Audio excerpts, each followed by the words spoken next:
Pushpa 2 premieres అప్పుడు సంధ్యా theatre వద్ద జరిగిన ఘటన ఆధారంగా చేసుకుని కొంతమంది అల్లర్లు అయితే సృష్టించారు. సో దీన్ని చిలవలు పలువలుగా చేశారు.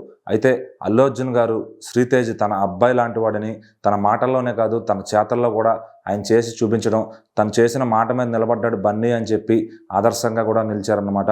సో మరి ఆయన మీద ఎటువంటి పోలీసులు కేసు ముందు వెనక తర్వాత కూడా ఆయన చెప్పిన మాట మీద ఖచ్చితంగా నిలబడ్డారు. ఎందుకంటే పలు ప్రశ్నలతో ఆయన్ని అందరూ కూడా పోలీసులు విచారణ పేరుతో ఇబ్బంది పెట్టినా కూడా ఆయన ఏది జంకకుండా ఆయన చెప్పి ఆయన చేస్తానన్న సాయం ఆయన చేసి శ్రీతేజ్ నా బిడ్డ లాంటి వాడని జస్ట్ మాటలోనే కాకుండా ఆయన చేతల్లో కూడా చూపించారని ఫ్యాన్స్ అందరూ హర్షం వ్యక్తం చేస్తున్నారు. మాట మీద నిలబడ్డ హీరోగా ఆయనైతే ఆదర్శంగా నిలుస్తున్నారన్నమాట.